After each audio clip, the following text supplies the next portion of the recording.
Dynamique de la Terre et risques pour l'être humain.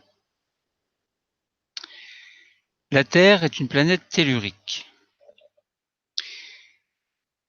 Elle a une révolution autour du Soleil en 365 jours et une rotation sur elle-même en 24 heures. Il y a au sein de la Terre une dynamique interne. On définit une structure lithosphérique. Donc une lithosphère est en surface, lithosphère océanique et continentale, océanique sous les océans. Et sous la lithosphère, il y a une zone moins rigide que l'on appelle l'asténosphère.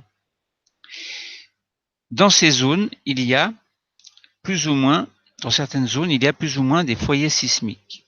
Par exemple, au niveau des dorsales, il y a des foyers sismiques et au niveau des zones de subduction, également des foyers sismiques. Dorsale équivalent volcan, zone de subduction équivalent volcan également. Donc dans ces deux zones, il y a non seulement des séismes, mais aussi un volcanisme très important.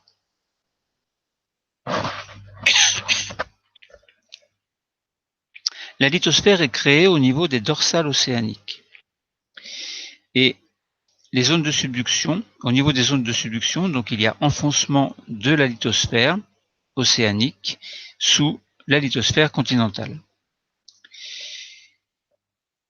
Dans ces zones, donc, il y a des séismes et un volcanisme.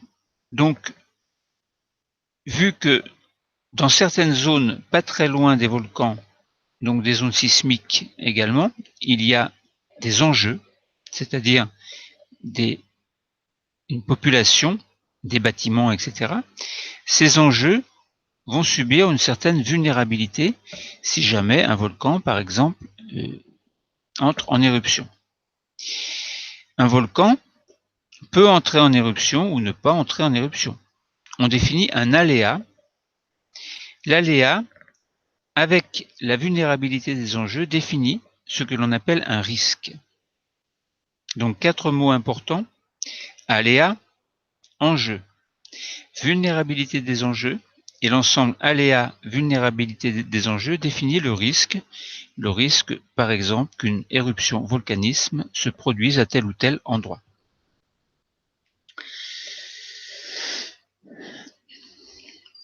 Donc l'homme peut agir.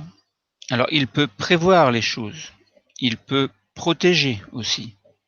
Prévision. Est-ce que l'on peut prévoir une éruption volcanique? Quelquefois oui. Mais on ne peut pas trop prévoir les séismes. Est-ce qu'il peut protéger les enjeux? Oui.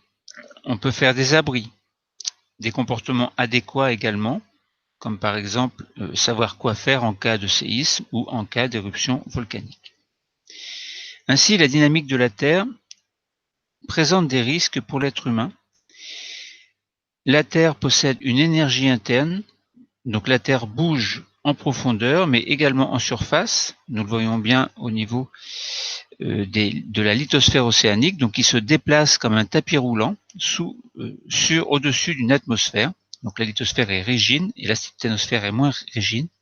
Et toute une dynamique se met en place, notamment au niveau des dorsales et des zones de subduction, donc des zones à risque pour l'être humain. L'être humain doit savoir, ou essayer du moins, de se protéger contre tous ces aléas naturels. Donc dynamique de la Terre et risque pour l'être humain, très important pour la gestion des risques pour l'être humain.